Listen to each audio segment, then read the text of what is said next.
Hello student, तो last time हम जो टॉपिक पढ़ रहे थे वो था बेटा बॉन्ड्स इन कार्बन कंपाउंड्स। ठीक है, उसके अंदर में अपन ने क्या पढ़ा, आयोनिक बॉन्ड्स पढ़ा और कोवैलेंट बॉन्ड पढ़ा। ठीक है, आज का भी सेम अपना वही टॉपिक है लेकिन उसके थोड़ा अपन आगे चलते हैं। ठीक है, तो लास्ट टाइम मैंने आपको दो बॉन्ड्स पढ़ाए, बराबर है। जैसे कि पहला पढ़ाया बेटा आयोनिक बॉन्ड्स।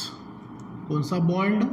Ionic bond. ठीक है, अब ये होता क्या है ये भी मैंने आपको बताया। सिंपल सा ध्यान में रखेंगे, जो बॉन्ड्स हैं मतलब अपन इसको बोल सकते हैं by transfer of electron. Transfer of electron, ठीक है, मतलब आयोनिक बॉन्ड ऐसा बॉन्ड है जो ट्रांसफर ऑफ इलेक्ट्रॉन से बनता है, इतना ध्यान में रखना। और दूसरा बॉन्ड जो मैंने आपको पढ़ाया वो पढ़ाया कोवैलेंट बॉन्ड। कौन सा बॉन्ड? Covalent bond. अब इसमें क्या पढ़ाया आपको, जैसे आयोनिक बॉन्ड में क्या होता है, बाय ट्रांसफर ऑफ इलेक्ट्रॉन से जो बॉन्ड क्रिएट्स होता है उसे अपन आयोनिक बॉन्ड बोलते हैं। और जो कोवैलेंट बॉन्ड में क्या होता है, सेम टू सेम ही है, बस ट्रांसफर की जगह पे अपन क्या वर्ड यूज करेंगे, शेयरिंग। शेयरिंग ऑफ इलेक्ट्रॉन से जो बॉन्ड क्रिएट होगा, मेडअप होगा, उसे अपन कोवैलेंट बॉन्ड बोलते हैं, बराबर। फिर ये पढ़ा, फिर मैंने आपको पढ़ाया ये जो अपन ने ये कोवैलेंट बॉन्ड का ज़्यादा यूज़ करने वाले इस बार, तो उसके अंदर में मैंने आपको बताया सिंगल बॉन्ड होता है, डबल बॉन्ड होता है और ट्रिपल बॉन्ड होता है। ठीक है, ये अगर आप लोअर क्लासेस में अगर पढ़ चुके होंगे तो इसको अपन ने अल्केन बोला था, जो कि अपन क्लासिफिकेशन ऑफ हाइड्रोकार्बन में पढ़ेंगे। डबल बॉन्ड आता है तो उसे बोलते हैं बेटा अल्कीन, जैसे ANE ENE। और तीसरा अगर आता है तो उसे बोलते हैं अल्काइन, जो ट्रिपल बॉन्ड से आपको शोन ऑफ होता है। ये लास्ट टाइम मैंने आपको पढ़ाया। ठीक है, अब ये एग्जाम्पल के तौर पे ये जो सिंगल बॉन्ड होता है, ठीक है, अब इसके अंदर में थोड़ा सा ध्यान दो, ये जो सिंगल बॉन्ड होता है, ये जो बॉन्ड होता है, ये जो बॉन्ड होता है, ये मेडअप होता है जैसे A और B, मान के चलिए कोई दो अलग अलग एलिमेंट्स हैं। अब ये क्या करेगा, ये अपने पास का एक इलेक्ट्रॉन डोनेट करेगा और ये भी अपने पास का एक क्या करेगा, इलेक्ट्रॉन डोनेट करेगा। ये दोनों जब आपस में जुड़ जाएंगे तब जाके ये वाला बॉन्ड क्रिएट्स होता है। तो मैंने ये चीज आपको इसके पहले बताई है। मतलब ये जो बॉन्ड है इसके अंदर में दो अलग अलग क्या होते हैं, मतलब दोनों अगर एलिमेंट्स हैं, सब्स्टिट्यूएंट्स हैं, जो भी है, तो उनके दो अलग अलग इलेक्ट्रॉन्स उसके अंदर में इन्वॉल्व होते हैं। पॉइंट समझ में आया?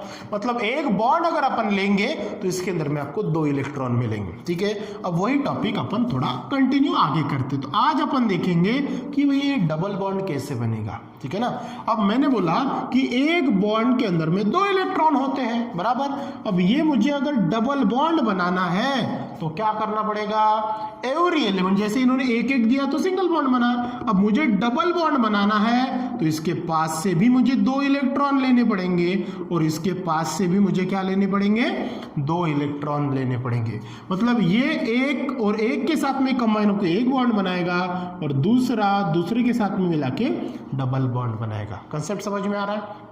एग्जाम्पल थ्रू अपन देखने वाले। तो डबल बॉन्ड के अंदर में एवरी एलिमेंट्स के कितने इलेक्ट्रॉन्स इन्वॉल्व रहेंगे, 2 इलेक्ट्रॉन्स, तब जाके क्या होगा, डबल बॉन्ड बनेगा।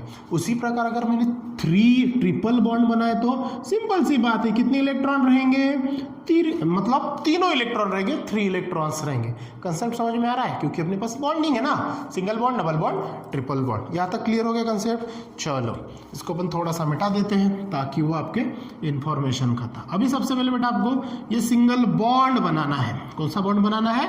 सिंगल बॉन्ड बनाना है। ठीक है, अब चलो देखते हैं। यहाँ पे जो एग्जाम्पल है, कल अपन ने सिंगल बॉन्ड आई थिंक बनाया था, जैसे फॉर्मेशन ऑफ हाइड्रोजन मॉलिक्यूल, जैसे ये अपन ने देखा था, तो इसमें अपन ने H2 और दूसरा Cl2 का एग्जाम्पल लिया था, याद है? जैसे फॉर्मेशन ऑफ हाइड्रोजन मॉलिक्यूल बनाया था और फॉर्मेशन ऑफ क्लोरीन मॉलिक्यूल्स भी ये बनाया था। ठीक है, कैसे बनाता है कल की वीडियोस में वो डिटेल में है। तो आज अपन देखते बेटा कि डबल बॉन्ड कैसे आइडेंटिफाई होता है या फिर बनता है। तो वहां पे अपन एग्जाम्पल लेंगे ऑक्सीजन मॉलिक्यूल का। किसका एग्जाम्पल लेंगे?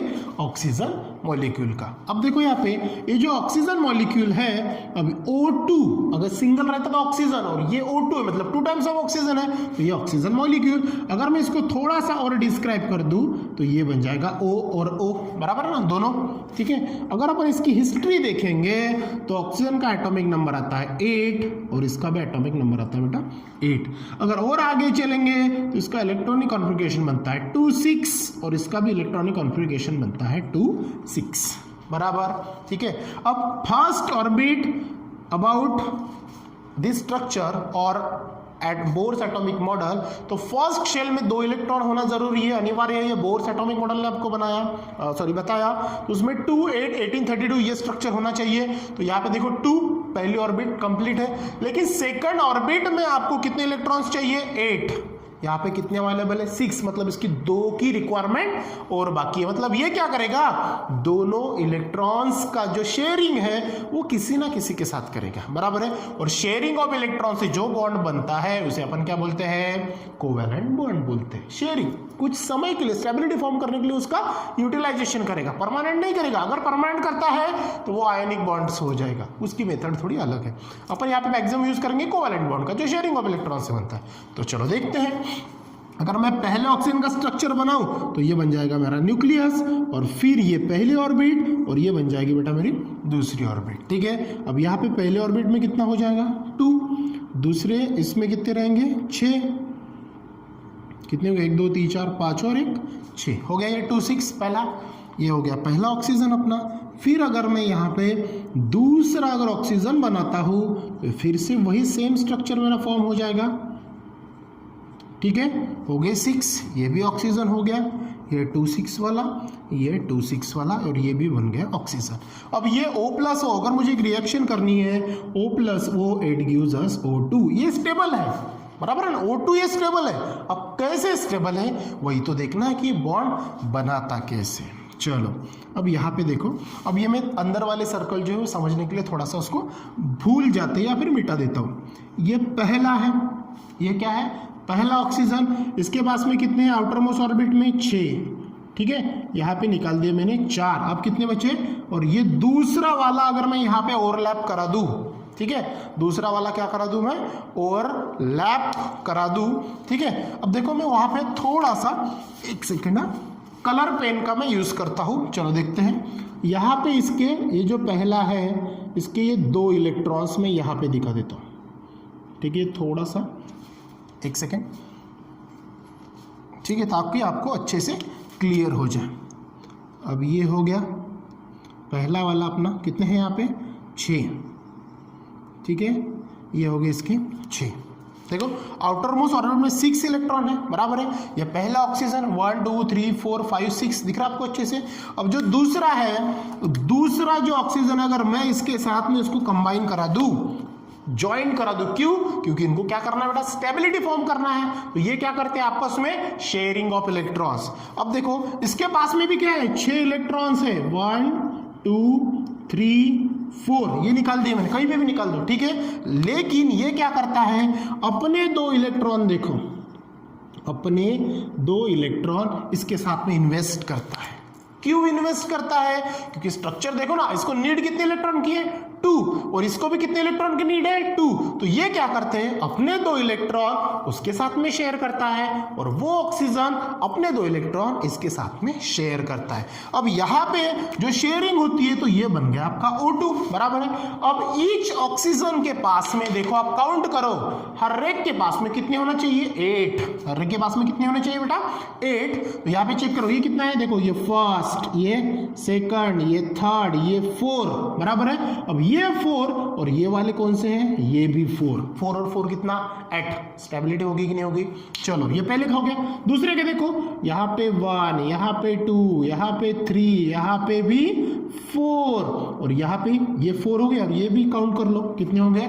4 और 4 8। अब ये जब ऐसा होता है तब इनके बीच में शेयरिंग कितने इलेक्ट्रॉन्स की हुई है? 2 इलेक्ट्रॉन की। अब एक इलेक्ट्रॉन एक के साथ में शेयर हो तो एक बॉन्ड बनाता है। यहाँ पे दोनों ने अपने 2-2 इलेक्ट्रॉन शेयर किए हैं, मतलब इसका स्ट्रक्चर कैसे बनेगा? देखो अगर मैं ऐसा लिखूँ ये भी ऑक्सीजन, या फिर थोड़ा कलर पेन से लिख देता ताकि आपको समझ में आ जाए। देखो अगर ये वाला भी ऑक्सीजन और ये वाला, ये दोनों ऑक्सीजन हो गए, ठीक है ना। अब इसके पास में क्या था एक्स्ट्रा, ये दोनों थे और ये दोनों थे, बराबर है, ठीक है। अब इसने क्या किया, अपने दो यहाँ पे इन्वेस्ट किए, अपने क्या किए यहाँ पे दो इन्वेस्ट किए। सेम टू सेम इसने भी क्या किए, देखो इसके पास में भी क्या थे, इसके दो थे, इसके भी दो थे, और इसने भी यहाँ पे क्या किया, अपने दोनों इलेक्ट्रॉन इन्वेस्ट किए, बराबर है। ये स्ट्रक्चर आपके टेक्स्ट बुक में दिया है, ठीक है। तो ये जो है दो डॉट और ये दो डॉट, तो आगे चल के क्या बताया मैंने आपको, या फिर इसके पहले भी आपको पढ़ाया है कि ये जो आपका बॉन्ड है तो इसके अंदर में क्या होते हैं, दोनों साइड में दो इलेक्ट्रॉन का इन्वेस्टमेंट होता है। अब ये वाला जो है एक बॉन्ड बनाएगा और ये भी क्या बनेगा, एक बॉन्ड बनाएगा। अगर मैं सेम टू सेम इसका दूसरा स्ट्रक्चर बनाऊं तो ये बन जाएगा मेरा O डबल बॉन्ड O। समझ में आया formation, O double bond O अगर मैं बनाऊं तो ये दोनों जो है, तो ये दोनों बॉन्ड बनाए। अब ये क्या है, इसके जो दो है ये इस प्रकार, ये इधर निकालो या फिर इधर साइड में निकालो, ठीक है।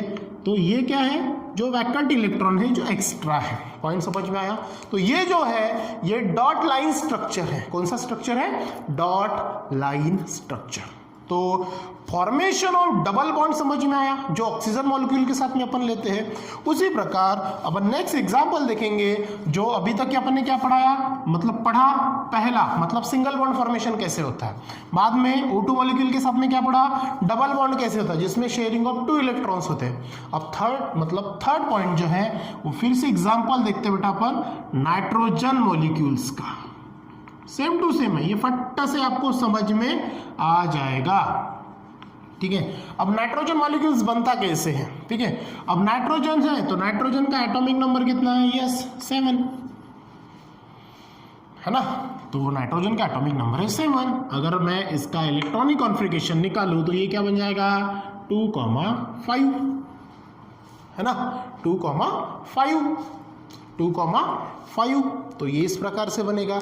अब ये जो है तो इसके आउटर मोस्ट ऑर्बिट में कितने अवेलेबल है 5, ठीक है। नीड कितने की है 3 की, तो ये क्या करेगा 3 चाहिए तो 3 दूसरे भी चाहिए ना, तो ये अपने कितने इलेक्ट्रॉन उसके साथ में इन्वेस्ट करेगा, मतलब शेयर करेगा। यस 5 में से 3 इलेक्ट्रॉन क्या करेगा उसके साथ में इन्वेस्ट करेगा, और इन्वेस्ट करने के साथ साथ इसके 3 इलेक्ट्रॉन इन्वेस्ट होंगे तो वो भी 3 इन्वेस्ट करेगा, और 3 के साथ में टाई अप होके कितना बॉन्ड बनाएगा, यस ट्रिपल बॉन्ड बनाएगा। तो वो सेम टू सेम है। अगर मैं ये नाइट्रोजन को, अगर ये जो नाइट्रोजन है तो इसको अपन ऐसे लिख सकते हैं N और N, ठीक है। N का नंबर 7, इसका भी 7, तो सेम टू सेम ये 2,5 और ये भी 2,5।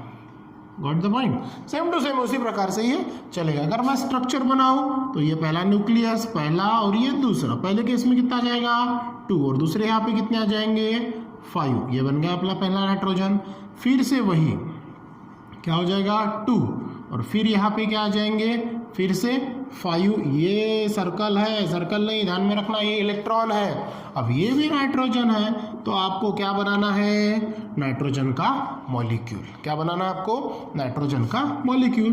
तो सिंपल है, पहला नाइट्रोजन, ठीक है, पहला नाइट्रोजन है तो ये अपने कितने इलेक्ट्रॉन इन्वेस्ट करेगा यहाँ पे 3, ठीक है, और बचे कितने इसके पास में 2, तो ये रख देगा इधर, ठीक है ना। आउटर मोस्ट ऑर्बिट की बात कर रहा हूं मैं, ये बीच वाला कोई लेन देन नहीं। क्यों नहीं, क्योंकि ऑलरेडी स्टेबल है ना, तो इसके अंदर नहीं। तो आपके मन में सवाल आएगा सर ये क्यों नहीं निकाल रहे आप, है ना, ये सर्कल, मतलब इसका मतलब समझ लो कि इसके अंदर में है। तो उसी प्रकार ये दूसरा नाइट्रोजन भी सेम टू सेम करेगा ना, दूसरा नाइट्रोजन भी क्या करेगा सेम टू सेम। अब वो क्या करेगा, जैसे कि उसके 2 इलेक्ट्रॉन ये बाहर है, बराबर है, और इसने कितने इन्वेस्ट किए 3, तो ये भी कितना इन्वेस्ट करेगा, यस 3 इन्वेस्ट करेगा, ठीक है। अब चलो काउंट करो, कंबाइन हो गया ये दोनों ने अपने इलेक्ट्रॉन क्या किए शेयर किए, और दोनों ने अपने इलेक्ट्रॉन शेयरिंग करके कौन सा बॉन्ड बनाया कोवैलेंट बॉन्ड, बराबर। अब चलो देखते हैं इसके अंदर में आपको करना क्या है। चलो काउंट करो कितने हैं ये 2 और ये कितने 1 2 3 4 5 6, कितने हो गए टोटल 6। तो मतलब ये बन गया आपका नाइट्रोजन मॉलिक्यूल। 6 और 2 कितना 8, और ये 6 और ये 2 कितना 8, मतलब नाइट्रोजन ने नाइट्रोजन के साथ में इलेक्ट्रॉन शेयर करके अपनी स्टेबिलिटी क्या कर दी, फॉर्म कर दी, बराबर है। अब इसको अपन लिखेंगे कैसे, बराबर है ना। अब नाइट्रोजन के बीच में जैसे ये नाइट्रोजन है तो इसने क्या किया बेटा, अपने 3 इलेक्ट्रॉन इन्वेस्ट किया, 2 साइड में रखा। दूसरा क्या करेगा, इसने भी अपने क्या किए, 3 इलेक्ट्रॉन इन्वेस्ट किए, नाइट्रोजन को साइड में लिखा। इस प्रकार अपन लिख सकते हैं, बराबर है। और अगर ये जो है, ठीक है ना, ये कौन से बॉन्ड हो गए, 3 इलेक्ट्रॉन इन्वेस्ट की तो ट्रिपल बॉन्ड साथ में, और अपन ऐसे कैसे लिख सकते हैं इसको n। अब ये और ये मिला के एक बॉन्ड बनेगा, ये एक मिलाएगा, ये एक मिलाएगा, बराबर है। मतलब ये जो नाइट्रोजन है इनके तो 2 इलेक्ट्रॉन एक्स्ट्रा है ही, ये 2 इलेक्ट्रॉन एक्स्ट्रा है ही, लेकिन इनके बीच में ये जो इलेक्ट्रॉन इन्वेस्टमेंट हुआ कितने, इसके 3 इलेक्ट्रॉन, और उसने भी अपनी क्या किए, 3 इलेक्ट्रॉन इन्वेस्टमेंट किए। तो पहला जो पेयर है वो सिंगल बॉन्ड, फिर दूसरा बनाएगा दूसरा, और फिर तीसरा बनाएगा तीसरा। इसका मतलब ये नाइट्रोजन के बीच में जो बॉन्ड फॉर्मेशन हुआ, नाइट्रोजन के बीच में क्या हुआ, जो बॉन्ड फॉर्मेशन हुआ वो कौन सा बॉन्ड बना बेटा, ट्रिपल बॉन्ड, ठीक है। तो आज की क्लास में अपन क्या पढ़े, बॉन्ड्स इन कार्बन कंपाउंड्स जो है, तो उसमें कौन से बॉन्ड पढ़े, double bond and triple bonds, ये पढ़े अपन, ठीक है। इससे रिलेटेड आपके टेक्स्ट बुक में जो यूज योर ब्रेन पावर करके ऐसे कुछ कंसेप्ट दिया है, वहां पे 3 क्वेश्चंस दिए हैं, ठीक है। तो वो आपको देखना है कि कैसे होता है। तो 1 क्वेश्चन उसमें जो पहला है वो मैं आपको थोड़ा सा बता देता हूं। चलो, तो आपकी किताब में बेटा एक CO2 और एक सल्फर एसिड का दिया है, तो आप घर में ट्राई करना। कैसे ट्राई करेंगे, बस इसी प्रकार से, ठीक है। नहीं आया तो मुझे बताना, आपके वीडियोस के सेक्शन में कमेंट बॉक्स है, वो आप वहाँ पे लिख के बता देना कि सर हमें ये जमा नहीं, या फिर मेरा नंबर है ही ग्रुप में, वहाँ से आप बता सकते हो कि सर इसका स्ट्रक्चर कैसे है। लेकिन ट्राई करना, उसके लिए मैं आपको अलग से वीडियो बना के वो एग्जाम्पल आपको बता दूंगा। जाते जाते एक एग्जाम्पल्स आपके यहाँ पे दिया है, जैसे क्वेश्चन ही समझ लो, वो एग्जाम में आपको पूछता है, जैसे CH4 है, CH4 मतलब कौन है बेटा, यस, मीथेन। क्या नाम है इसका, मीथेन। तो मीथेन का आपको डॉट और लाइन स्ट्रक्चर पूछा है। कौन सा स्ट्रक्चर पूछा, डॉट और लाइन स्ट्रक्चर। अब ये आता कैसे, बहुत इजी है। देखो इसमें क्या है, एक कार्बन है और एक हाइड्रोजन है ना। अगर इसका अपन स्ट्रक्चर बनाएंगे, लाइन स्ट्रक्चर पहले बना दे, जो सबको आता है, गदाई होगा उसको नहीं आएगा, ठीक है। क्यों नहीं आता, क्योंकि हाइड्रोकार्बन में फर्स्ट मेंबर है और हर कार्बन को 4 बॉन्ड होते हैं। क्यों होते हैं, क्योंकि इसकी वैलेंसी 4 होती है और कार्बन इज ए टेट्रावैलेंट, इसके कारण। तो ये CH4 बन गया, ये बन गया बेटा, ठीक है, बिल्कुल इजी है, ठीक है। क्या ये जो है, देखो लाइन है ना, लाइन मतलब कौन है, ये कोवैलेंट बॉन्ड है, ठीक है। अब यहाँ पे कितने कोवैलेंट बॉन्ड आपको दिख रहे हैं, 4। देखो ये C के साथ में H पहला बॉन्ड, फिर C के साथ में दूसरा, फिर C के साथ में तीसरा, फिर C के साथ में चौथा। तो ये बन गया आपका लाइन स्ट्रक्चर। कौन सा स्ट्रक्चर, लाइन स्ट्रक्चर। ये तो क्लियर हो गया। अब दूसरा निकालना है आपको डॉट स्ट्रक्चर। अब डॉट निकालने के लिए मैं यहाँ पे पार्टीशन बनाता हूँ, यहाँ पे भी पार्टीशन बना देता हूँ, बंटवारा करना पड़ेगा ना। ये हो गया आपका लाइन स्ट्रक्चर। मैं इसको नाम भी लिख देता हूँ ताकि आपको समझ में आ जाए। तो ये बन गया आपका लाइन स्ट्रक्चर। अब कौन सा निकालना है, डॉट स्ट्रक्चर ऑफ मीथेन। तो ये बॉन्ड को हटा दो, ढांचा बना लो, क्या होगा, HHH बन गया। बन गया कि नहीं बन गया, देखो अब क्या होगा, कार्बन के पास में एक्स्ट्रा कितने इलेक्ट्रॉन है, कार्बन का atomic number 6, electronic configuration 2,4, extra कितने हैं 4 इलेक्ट्रॉन, और हाइड्रोजन कितने हैं 4। अभी अपने इलेक्ट्रॉन इन्वेस्ट करेगा, 4 इलेक्ट्रॉन इन्वेस्ट करेगा किसके साथ में, हाइड्रोजन के साथ में। तो ये लो भैया, ये हो गया कार्बन का, ये भी हो गया कार्बन का, ये भी हो गया कार्बन का, और ये भी हो गया कार्बन का। इसने अपने चारों इलेक्ट्रॉन बेचने के लिए उतार दिए मार्केट में, ठीक है। जैसे ही इसने उतार दिए मार्केट में, फट से खरीदने के लिए कौन आ गया, हाइड्रोजन। हाइड्रोजन बोला भैया हाँ ठीक है, मेरी कैपेसिटी 1 की है, मैं बहुत गरीब हूँ, चलो इनमें, हाँ कोई बात नहीं, 1 तू ले ले। दूसरे साइड से उसका हाइड्रोजन का भाई आया, बोला भैया मैं भी गरीब हूँ, ये ले ले तू भी। फिर ये दोनों से रहा नहीं गया तो उसका तीसरा भी मौसी का लड़का आ गया, ये लो, ये भी आ गया, फिर से आ गया और ये ले लो। अब देखो यहाँ पे क्या हुआ, मस्त कलर वाली रंगोली दिख रही होंगी आपको, है ना। हाँ ध्यान दो इधर, तो ये क्या होगा, देखो कार्बन ने एक इलेक्ट्रॉन निवेश किया हाइड्रोजन के साथ में, फिर यहाँ पे भी, फिर यहाँ पे भी, फिर यहाँ पे भी। अब यहाँ पे जो दिख रहा है ना आपको, ये जो डॉट स्ट्रक्चर दिख रहा है, अब यहाँ पे जो ये बनेगा, तो ये बनेगा बेटा कौन सा, कोवैलेंट बॉन्ड। कौन सा बॉन्ड बनेगा, कोवैलेंट बॉन्ड बनेगा। क्यों बनेगा, क्योंकि डेफिनेशन आपने पढ़ी है, बाय शेयरिंग ऑफ इलेक्ट्रॉन से जो बॉन्ड क्रिएट होता है उसे अपन कोवैलेंट बॉन्ड कहते हैं। इजी है, ये 2 मार्क्स के लिए आपको सवाल पूछते हैं, आप कोई भी ले लो, जैसे मैंने मीथेन का निकाला उसी प्रकार इथेन का निकालो, प्रोपेन का निकालो, ब्यूटेन का निकालो, पेंटेन का निकालो, आपको डिकेन तक का निकालो। चलो मैं एक होमवर्क देता हूं आपको, ये जो डॉट लाइन स्ट्रक्चर जो मैंने आपको मीथेन का बना के दिया है, आप क्या करना, होमवर्क के तौर पे होमवर्क होमवर्क एक ही ट्राई करना, किसका, इथेन का, जिसका मॉलिक्यूलर फॉर्मूला है C2H6। तो ये आप अच्छे से ट्राई करना और मुझे फोटो निकाल के भेजना याद से, ठीक है। नो कंजूसी, नो कुछ भी, एनी टाइम कुछ भी नहीं, ठीक है। अगर ये आपको समझ में आया, ये तीनों आपको अगर समझ में आए, तो डेफिनेटली आप ये होमवर्क कंप्लीट कर सकोगे, ये गारंटी मेरी, ठीक है। तो बेटा आज के लिए अपन यही रुकते हैं, नेक्स्ट वीडियोस में मिलेंगे नेक्स्ट टॉपिक के साथ में। So thank you.